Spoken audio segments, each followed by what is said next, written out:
종교개혁자 마틴 루터는 이런 명언을 했습니다. 새들이 우리 머리 위로 지나가는 것을 막을 수는 없다. 하지만 새들이 우리 머리 위에 둥지 트는 것은 막을 수 있다. 참 짤막한 말인데 중요한 의미가 그 속에 담겨 있습니다. 그렇죠. 새들이 우리 머리 위로 날아가는 거 어떻게 막을 수 있겠어요? 그러나 우리 머리에 앉아서 둥지 트는 것은 막을 수 있다 없다? 있다. 마찬가지로 우리의 마음에 악한 생각이 드는 것은 어쩔 수 없다는 거예요. 그러나 그것이 그 악한 생각들이 우리의 마음속에 자리 잡고 둥지를 트는 것은 얼마든지 차단할 수 있다라고 하는 것이죠. 오늘 교회 창립 52주년을 맞아서 앞으로 교회가 새롭게 역사해 가기 위해서 이미 둥지를 틀고 있는, 우리의 마음속에 이미 둥지를 틀고 있는, 그러나 해쳐야 하고 제거해야 될 둥지들은 무엇인지 우리가 좀 생각해 보고 새로운 하나님의 역사를 향해 나아가기 위해 새롭게 우리의 마음속에 둥지를 틀어야 될 생각들은 무엇인지 좀 돌아보는 그런 시간이 되었으면 좋겠습니다. 오늘 말씀은 초대교회 모습이에요.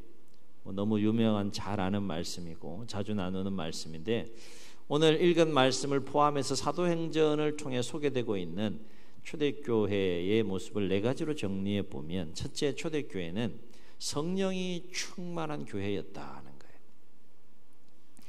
성령이 충만하게 역사하는 교회, 그것이 바로 초대교회였다는 것이죠. 사도행전 2장 1절로 4절에 보게 되면 오순절 날에 주님께서 약속하신 성령을 간절히 사모하고 기다림으로 마가다락방에서 약 120명의 무리가 함께 모여 기도하는 현장에 충만하게 강력하게 임재하는 모습을 증언하는 것을 보게 됩니다.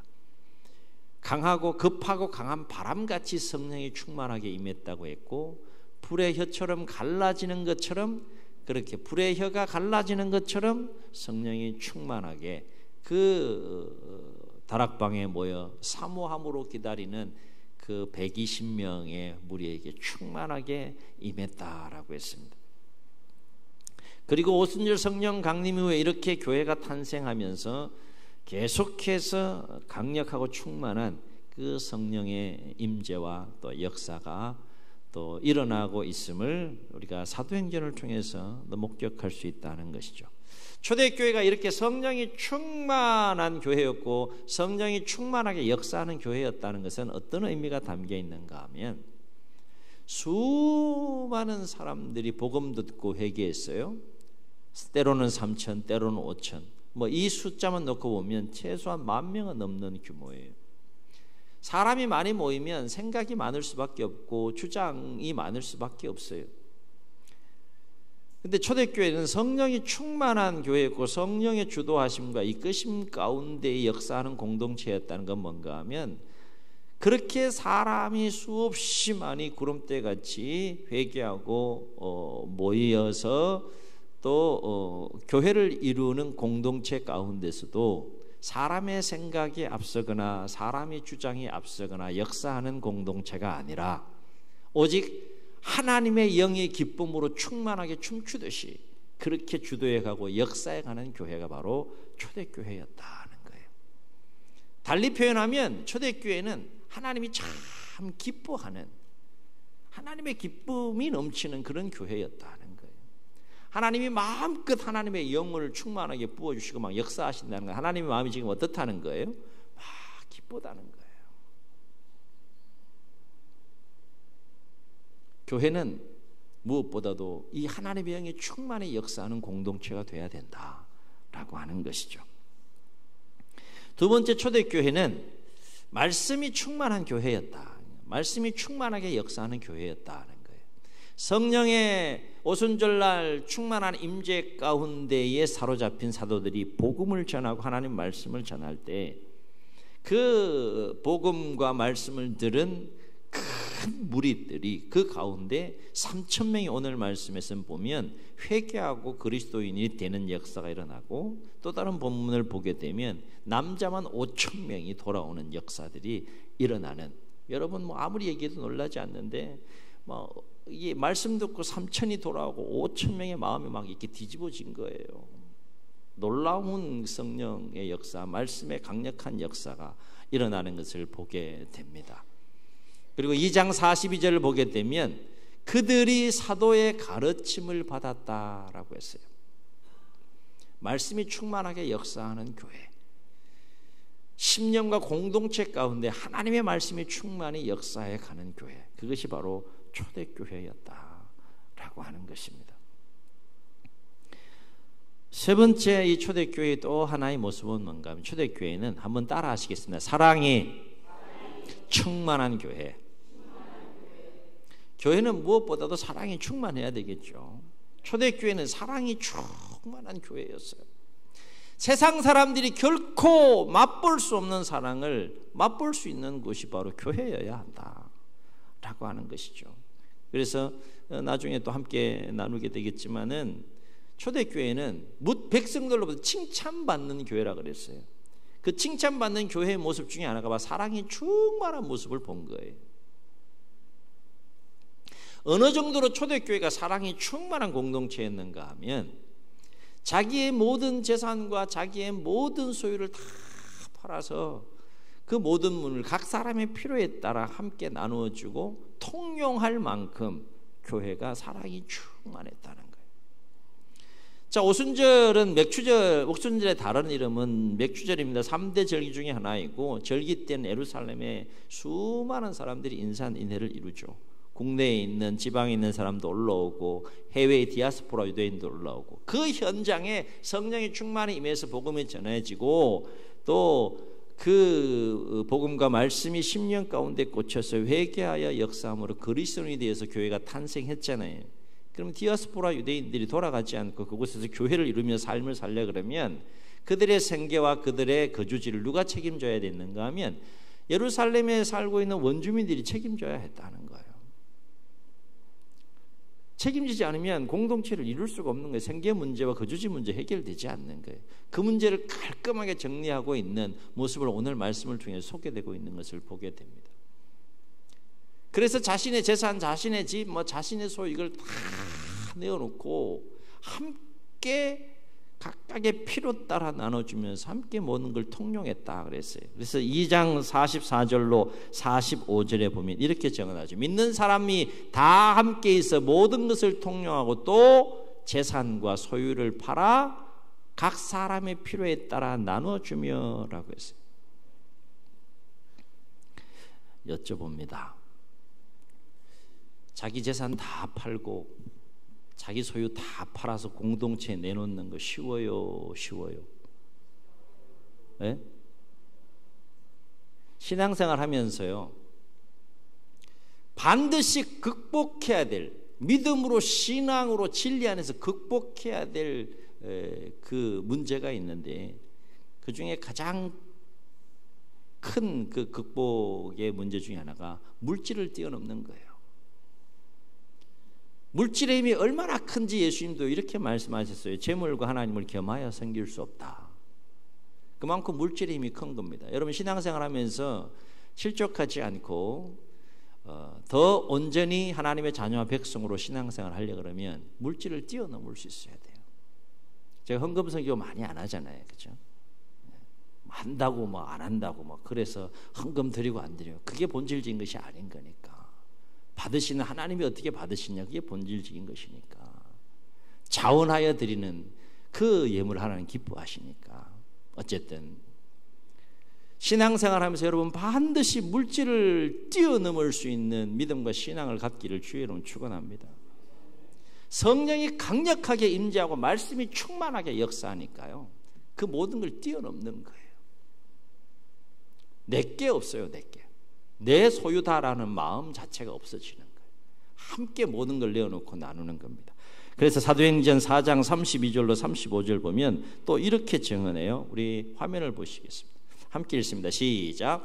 믿는 무리가 한 마음과 한 뜻이 되어 모든 물건을 서로 통용하고 자기 재물을 조금이라도 자기 것이라 하는 이가 하나도 없더라.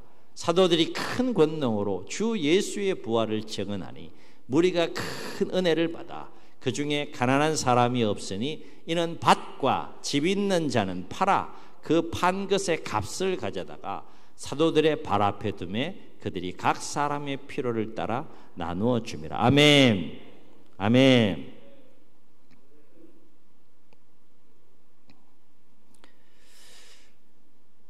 성령의 강력한 역사와 이 말씀의 그 강력한 그 역사가 임하게 되면 사람이 어느 정도 수준 높은 삶을 살 수 있는지를 지금 보여주고 있는 거예요. 우리의 신앙을 한번 점검해 보시라는 겁니다. 어느 단계에 지금 와 있는지. 자기의 재물을 자기의 것이라고 여기는 자가 한 사람도 없었다 그랬어요. 이게 성령의 역사이고 하나님의 역사입니다. 놀랍지 않습니까?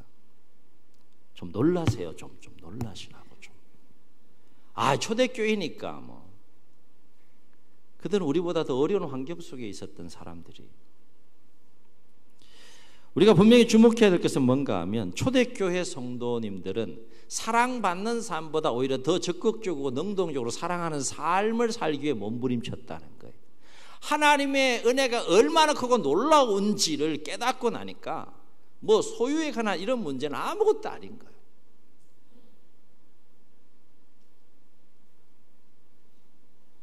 하나님의 사랑을 내가 얼마나 크고 놀랍게 받는지를 느끼고 경험하니까 자연스럽게 이어진 행동이 뭡니까? 사랑하는 삶에 더 적극적으로 나아가는 초대교회의 모습을 보게 된다. 질문합니다. 1부 때도 제가 여쭤봤는데 사랑받는 것이 쉬워요? 사랑하는 것이 쉬워요? 사랑받는 것도 안 해보시고 사랑하는 것도 안 해보셨어요? 사랑받는 게 어려워요? 사랑하는 게 어려워요? 머리 아프네. 둘 다 어려워요. 사람이 사람의 마음을 얻는 게 사람으로 하여금 나를 사랑하도록 하는 그 마음을 얻는 게 쉬워요? 결코 쉽지 않죠. 사람이 사람에게 인정받는 결코 쉽지 않습니다. 여러분 아무나 인정합니까? 여러분 아무나 사랑하세요? 사실 그래야 되는데 여러분 마음 아무한테나 오픈합니까? 성가대 할렐루야. 부부 사이에도 오픈할 수 있는 게 있고 없는 게 있어요 없어요? 또 대답하시네. 또 시험 들어요. 심지어 부부 사이에도 오픈할 수 있는 게 있고 없는 것들이 있잖아요. 우린 죽어도 깨도 없어요. 뭐 어쩔 수 없는데 사람의 마음을 얻는 게 결코 쉽지 않아요. 그런데 사랑받는 것도 어렵고 사랑하는 것도 어려운데 둘 중에 어느 것이 더 쉽냐라고 굳이 나누자면 사랑받는 것보다 사랑하는 게 쉽다. 왜일까요? 사랑받는 건 남이 해줘야 돼. 옆 사람이 해줘야 돼. 사랑하는 건 뭐예요? 그냥 내가 하면 돼. 하나님 우리가 더 쉽게 할 수 있는 것을 말씀하시는 인격적인 분이세요. 그래서 성경을 보면 사랑받으라 서로 사랑받으라 그럽니까? 받은 사랑 깨닫고 뭐하라는 거예요? 받은 은혜 깨닫고 뭐하라는 거예요? 내가 새 계명을 주노니 주님 말씀하셨어요. 내가 너희를 사랑한 같이 사랑받았느냐? 서로 사랑해라. 사랑하라 그래요. 사랑하라고. 참 희한한 것은 사랑받으려고 하면 반드시 문제가 생겨요. 여기 있는 분들이 다 각자 나 좀 사랑해 주세요 라고 다 그 마음만 가지고 있으면 공동체가 어떻게 되겠어요? 예? 건강한 공동체가 결코 세워질 수가 없어요. 상처와 아픔을 주고받게 되고 사랑해줘야 되는 거니까. 사랑받기만을 원하게 되면 문제가 반드시 생깁니다. 결코 건강하고 행복한 교회로 세워질 수 없어요. 그러나 서로 사랑하기를 먼저 하게 되면 건강한 행복한 공동체로 세워지는 역사, 그것이 바로 초대교회의 모습이다. 그것이 바로 우리 교회의 모습이 되어야 된다. 아멘. 아멘. 그냥 사랑하면 되잖아요. 뭔 이유가 그렇게 많은지, 뭔 생각이 많은지 마음속으로 생각해요. 당신은 이것 때문에 안 돼, 이것 때문에 안 돼, 이것 때문에 안 돼. 당신은 나 사랑할 수 없어. 뭔 생각이 그리 많은지. 하나님 막 이것저것 다 따지고 생각하면서 우리 사랑하셨습니까? 그냥 사랑하셨어요. 그냥. 그 사랑이 우리 안에 역사합니다. 근데 우리는 따져요. 계산해요. 조건을 보고 이유를 따지고. 극복해야 할, 교회가 극복해야 될 중요한 문제인 줄로 믿습니다. 사랑받고 싶으세요?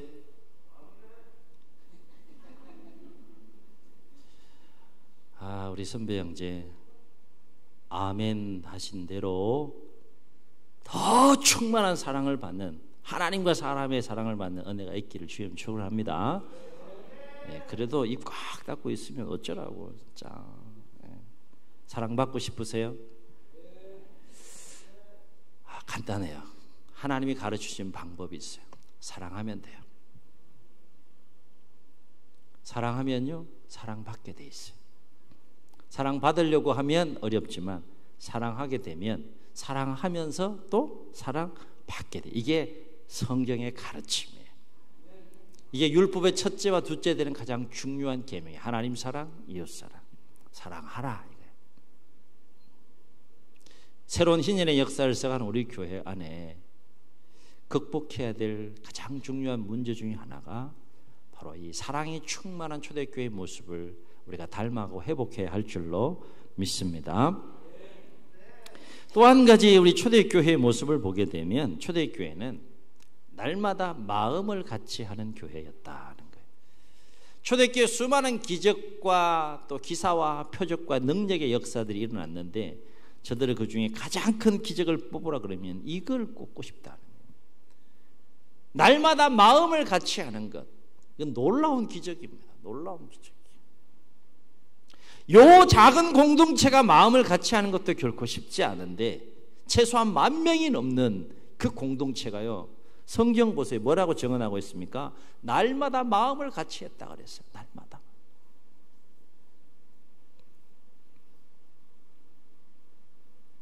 날마다 마음을 같이 하는 초대교회의 모습은 어떤 모습을 통해 두드러지게 나타나는가 하면 함께 모이기를 힘쓰는 모습을 통해서 초대교회가 얼마나 날마다 마음을 같이 했는지를 볼 수 있어요. 여기 주목할 것이 있습니다. 건강하고 행복한 교회는 모이기를 힘쓰는 교회다. 아멘. 아멘. 그게 맞는 거예요. 모이기를 힘쓰는 교회가 건강한 교회예요. 그 교회가 어느 정도 건강하냐를 볼 수 있는 가장 중요한 척도 중에 하나가 있다 그러면 잘 모이냐 안 모이냐. 코로나 이후 한국 교회가 어려움을 겪고 있는 중요한 문제가 있어요. 잘 안 모인다는 거예요. 예배도 그냥 영상으로 예배를 드린다고 하지만 모르겠어요. 어떻게 예배를 드리는지, 잠옷 입고 그냥 이렇게 예배를 드리는 건지, 어떻게 드리는지 잘 모르겠는데, 하여튼 3년 6개월이 코로나를 겪으면서 많은 부분의 한국 교회가 또 극복하고 또 해결해야 할 문제들이 있지만 무엇보다도 이 모이는 것, 잘 모이는 이 문제가 참 어느 때보다도 어려운 문제인 것을 우리가 보게 되는 것이죠. 목사님들 만나면 이 부분을 놓고 참 많은 이야기들을 해요. 참 초대교회 성도님들이 모이기가 더 어려웠을까요? 우리가 더 어려울까요? 네? 이건 생각해 보나 마나요. 엄청난 핍박 가운데 순교를 각오하고 믿음과 신앙을 지켜야 했고, 거주지에 관한 문제, 생활에 관한 문제, 환경에 관한 문제, 또 교통수단에 관한 문제, 이런 모든 것들을 생각해 보면 비교할 수 없을 정도로. 우리는 그냥 모이면 모일 수 있잖아요. 참 안 모여요. 질문합니다. 우리 교회는 잘 모입니까? 네? 우리 교회는 잘 모이는 것 같아요? 네? 질문을 바꿀게요. 우리 교회 잘 모여야 될까요? 이렇게 바꿔야 되는구나, 질문을. 잘 모여야 돼요. 말로는 뭐 새로운 희년, 뭐 새로운 역사, 뭐 이런 표현 쓸 것이 아니라 일단은 뭐 잘 모여야 돼요. 우리가 분명히 기억해야 할 것은 뭔가 하면 성령의 역사는 잘 모이는 역사예요. 하나님의 역사이고 성령의 역사는 분열의 역사가 아니고 모이기를 피하는 역사가 아니에요. 히브리서 기자는 10장 히브리서 25절에서 그렇게 이렇게 말합니다. 모이기를 피하는 어떤 사람들의 습관과 같이 피하는 것이 습관이 되어버린 그런 사람들과 같이 하지 말고 오직 때가 가까울수록 오직 권하여 때가 가까울수록 더욱 그리하라. 권면해요. 제가 1월 달부터 계속 반복해서 교회 소식이 1번 항목에 놓고 강구하는 게 있어요. 뭡니까? 구역 모임 힘써주세요. 우리의 현 주소를 보시라는 것이죠. 우리의 심령의 상태가 어느 정도인지를 보시라는 것이죠. 많은 이유와 상황들이 있을 거예요. 이것 때문에 저것 때문에 이런 상황 때문에 저런 상황 때문에 모이기가 힘들고 어려워요. 초대교회 성도님들을 생각하면 그렇게 얘기할 수 있을까요? 분명한 사실은 사람의 생각이 앞서고 역사하게 되면 결코 모이기를 힘쓸 수가 없어요. 다 합당한 이유들이 다 있겠죠, 그죠? 그런데 성령의 음성에 귀를 기울이면 그럼에도 불구하고 모여라. 자명해요, 이거는. 구역 강사님들 힘을 내시길 원하고 구역장인들 잘 협력하길 원하고 사랑으로 구역원들 품고 기도하세요. 모이지 않습니까? 품고 기도하세요. 교회는 담임 목사 혼자 끌고 가는 것이 결코 아니에요. 같이 세워가는 겁니다. 그러면 같이 희생하고 같이 헌신해야 될 부분들이 분명히 있어요. 내려놓아야 될 마음들, 이미 둥지를 틀고 있는 습관처럼 틀고 있는 생각들, 해체해야 될 그 둥지들, 제거해야 될 둥지들, 그런 것들이 있으면 다 내려놔야 됩니다. 하나님의 역사는 정직한 역사예요. 그냥 역사하지 않습니다. 초대교회는 엄청난 대가를, 엄청난 희생을 지불하고 그 가운데 놀라운 하나님의 은혜의 역사가 임해서 부흥하고 성장해가는 교회였다라고 하는 것입니다. 여하튼 초대교회는 모이기를 힘쓰는 교회였는데 모여서 뭐 했다고 했습니까? 예배하기를 힘썼고요. 모여서 뭐 했다고 그랬어요? 성도 간에 교제하기를 힘썼고요. 함께 모여 회중이 함께 예배드리고 흩어져서 가정에서 모이는 우리 식으로 하면 구역 모임이 되겠죠. 함께 모여서 신령한 교제를 나누고 또 뭐 했다고 그랬습니까? 오로지 기도하기를 힘쓰고 주님의 뜻을 이루어가기 위해 함께 마음을 같이 해서 역사하는 교회, 그것이 바로 초대교회였다라고 하는 것입니다. 이에 대해 오늘 본문 42절, 46절, 47절에 이렇게 정언합니다. 화면을 보시고 함께 읽습니다. 시작. 그들이 사도의 가르침을 받아 서로 교제하고 떡을 떼며 오로지 기도하기를 힘쓰니라.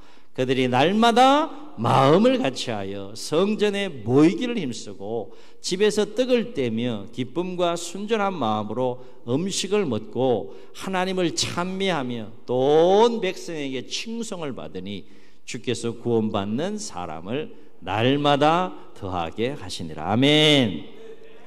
그렇다면 초대교회가 이렇게 성령이 충만하고 말씀이 충만히 역사하고 사랑이 충만히 역사하고 마음을 날마다 같이하여 합력하여 역사해 감으로 부흥하고 성장하는 교회가 될 수 있었던 이유가 뭐냐? 이유가 여러 가지 이유를 생각해 볼 수 있겠지만 한 가지 중요한 이유가 있다. 그것은 초대교회 성도님들 마음속에는 한 가지 간절한 마음이 있었어요. 간절한 마음. 52주년 창립주의를 맞이하여 감사하며 예배하고 나는 우리의 마음속에도 이 간절한 마음이 회복될 수 있기를 주의 이름으로 축원합니다. 그 간절함이 뭐냐? 그것은 하나님의 은혜를 사모하는 간절함이에요. 간절함. 사도행전 읽어보세요. 절절합니다. 절절해요. 오로지 하나님의 은혜를 사모하며 기도하기를 막 힘쓰고요. 말씀 사모하고 예배하고 서로 교제하고 하나님의 은혜를 사모하는 간절함이 충만했어요. 교회 안에 이 하나님의 은혜를 사모하는 간절함이 식어버리거나 이 간절함이 무너지게 되면 교회는 병들게 돼 있고, 교회는 잠들게 돼 있고, 교회는 무너지게 돼 있고, 교회는 사단의 무도회장이 되는 거예요. 우리 안에 52주년을 맞이하여 창립 감사 예배로 나아가는 이 시간 예배하며 나 우리 10년 가운데 하나님의 은혜를 사모하는 간절함이 있느냐? 간절함이 있느냐? 오늘 사도행전을 통한, 오늘 본문과 사도행전을 통한 초대교회의 모습 보세요. 우리가 초대교회 성도님들이 얼마나 하나님의 은혜를 간절히 사모했는지를 볼 수 있는데요. 120문도가 성령의 강력하고 충만한 임재를 사모하며 오로지 기도하기에 힘쓰는 모습을 보게 되고요. 더욱더 말씀의 은혜를 간절히 사모하는, 그래서 사도의 가르침을 받아서 말씀에 따라 역사해가는 초대교회의 모습을 보게 되고요. 더 풍성하고 놀라운 은혜를 사모하며 함께 오로지 기도하기를 힘쓰는 초대교회 성도님들의 모습을 보게 되고, 날마다 마음을 같이해서 성전에 모여서 예배 드리는 일에 집중하고 열중하는 그 초대교회 성도님들의 모습을, 간절함이 있는 거예요. 간절함. 마음이 가난한 거예요. 그만큼 목마름이 있는 겁니다. 하나님의 은혜에 대한 갈급함이 있는 거예요. 우리 안에 그런 마음이 있느냐? 그런 마음. 하나님 이러한 초대교회에 놀라운 영적인 은혜를 부어주시고 놀라운 능력을 부어주시고 날마다 구원받는 사람의 수를 더하게 하실 만큼 영적으로 질적으로 양적으로 놀라운 부흥의 은혜를 부어주시는 모습을 우리가 말씀을 통해 목격합니다. 오늘은 교회 창립 52주년을 맞는 주일입니다. 1971년 9월 13일 이곳에 교회가 세워지고 하나님께서 여기까지 인도하시며 큰 은혜를 부어주셨습니다. 이제 우리는 지난 50년 희년의 역사를 정리하고 새로운 희년의 역사를 향해서 나아갑니다.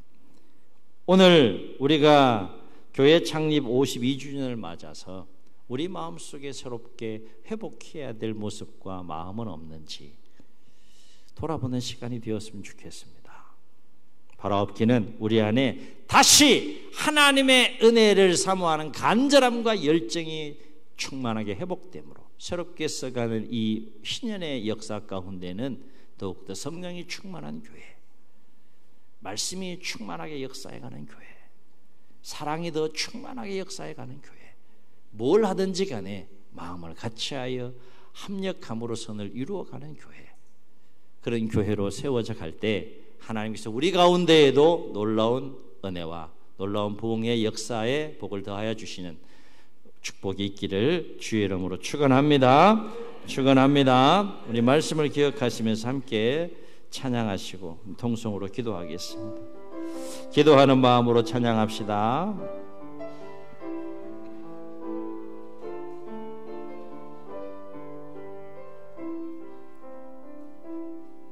우리에겐 소원이 하나 있네. 주님 다시 오실 그날까지 우리 가슴에 새긴 주의 십자가 사랑 나의 교회를 사랑케 하네. 주의 교회를 향한 우리 마음 희생과 포기와 가난과 고난 하물며 죽음조차 우릴 막을 수 없네. 우리 교회는 이 땅의 희망 교회를 교회되게 예배를 예배되게 우릴 사용하소서. 진정한 부흥의 날 오늘 힘하도록 우릴 사용하소서.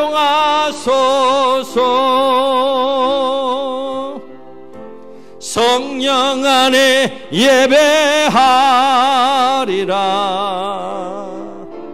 자유의 마음으로 사랑으로 사역하리라.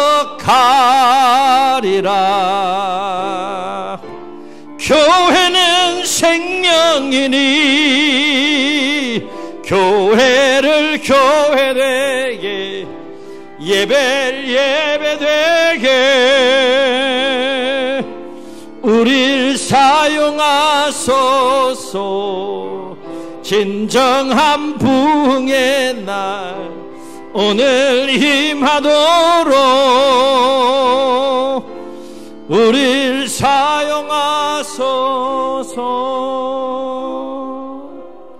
주님, 눈을 감으시고 우리 말씀을 기억하시면서 한번 통성으로 기도하시겠습니다. 초대교회는 하나님의 은혜를 사모하는 그 마음의 간절함이 충만한 공동체였습니다. 그 마음에 성령이 충만히 임했고, 말씀이 충만히 임했고, 사랑이 충만히 역사했고, 마음을 같이 하는 놀라운 합력의 역사가 일어난 공동체, 초대교회입니다. 교회 나이가 52 되었습니다. 지나온 희년을 정리하고 새로운 희년을 향해 나아갑니다. 연도만 바뀌는 것이 아니라 우리의 마음이 새롭게 기경되어야 되지 않겠습니까? 주여, 우리 안에도 하나님의 은혜를 사모하는 간절함, 그 열정이 다시 회복되게 도와주셔서 초대교회와 같은 교회로 부흥하고 성장해 갈 수 있도록 도와달라고 주님 세워 물으시고 동성으로 기도합니다. 주여.